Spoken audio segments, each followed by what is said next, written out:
Nakatikim na ba kayo ng tinolang lechon manok? Ako hindi pa, kaya ito, magluluto ako. Mabuti na lang at marami pa akong natirang lechon manok kahapon. Plano ko sanang ilechon paksiw, kaya lang itong si Answan nag-comment kasi na magtinola daw ako. At doon talaga siya nag-comment sa video ko na kumakain ako ng lechon manok. Alam niyo naman ako mga inday, malikot ang isip ko pagdating sa pagkain. Hindi ko sana maiisip ito kung hindi dahil doon sa comment niya. So I end up slicing this tamanegi, char.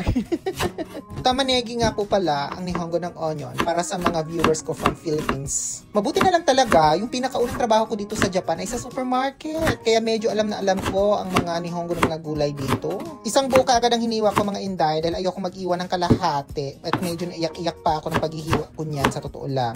Sunod naman itong garlic or niniko sa nihongo. Isang buo na din, isang head na din. Baka sabihin, nagtitipid ako, charot.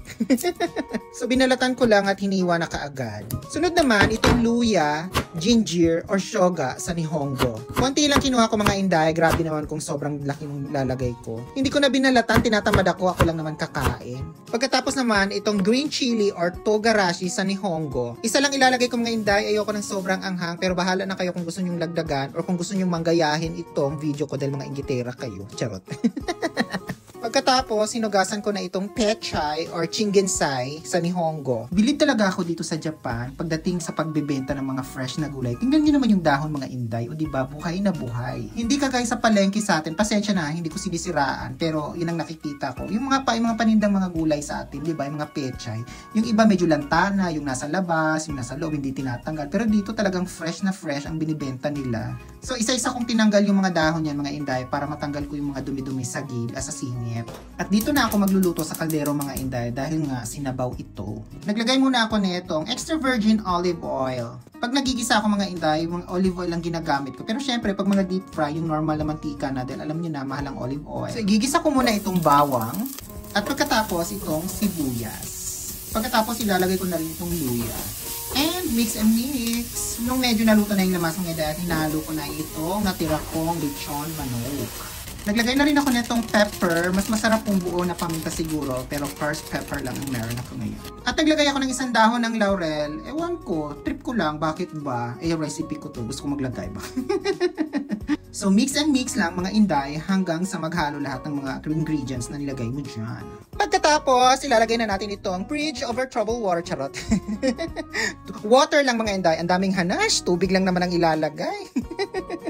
Pag nagsasabaw nga pala ako mga inday, ayoko yung parang lumalango yung manok sa tubig. So, dapat ka-level lang niya. Ayoko yung sobrang dami ng tubig. Kaya kayo na ang bahala kung anong trip nyo sa buhay. Wala akong pakialam. Basta recipe ko to. Walang mambabash. Hindi nyo kakaganda niya. Charot.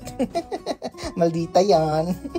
At syempre, itong Knorr chicken cubes. Buti na lang talaga, may natira pang isa. Pagkatapos, naglagay na rin ako ng asin mga inday. Kayo nang bahala kung gaano kadami. Basta wag nyo lang kakalimutan na yung nilagay nyong manok ay templado na. At tatakpan na natin hanggang sa kumulo. Nang kumulo na mga inday, ay titikman na natin ang sabaw. So kung hindi pa kayo satisfied sa lasa ng sabaw ninyo, pwede pa kayo magdagdag ng asin. Basta bahala na kayo sa trip ninyo. Nung maging okay na sa akin yung lasa ng sabaw, nilagay ko na po yung sili. Hindi ako naglagay ng marami dahil baka magka-almoranas ulit ako. Mabuti na lang talaga at magaling yung mga ibang doktor dito sa Japan. Nagamot naman nila yung ano ko, yung alam nyo na, nung dinudugo ako. Akala ko talaga nire-regla na ako nung siyasay ako. Hindi pala. Charot. Pagkatapos nilunod ko na itong pechay, tinamad na ako mag-iwa mga inday. Basta una kong nilugdog yung matigas na parte niya, pinatayo ko lang at nakakatamad na. Green papaya talaga ang gusto kong ilagay sa sinabawan mga inday. Kaya lang, wala naman kasi akong mahanap na green papaya dito sa market ko. So, eto na lang. Pwede na to, laban Japan. So, tinakpan ko lang ng mga 5 minutes siguro. Basta kayo bahala kung gaano kalata na gulay ang gusto nyo. Naglagay ako ng gulay, baka sabihin nyo hindi ako kumakain. Totoo pa naman, charot. At heto na mga inday, kakain na po akis. Kukunin ko na siya. So, heto na mga inday, hindi nga pala ako nag-rice today dahil medyo mataas na yung sugar natin. So, medyo may warning na ako from doctor na medyo control daw sa pagka-diet. I mean, sa pagkain dahil medyo tagilid na tayo dyan. So, yun lang muna mga inday sa ulam ideas natin for today. And please, pakishare na lang ng mga videos ko. Yun lang. Maraming salamat ulit sa mga followers. Bye-bye!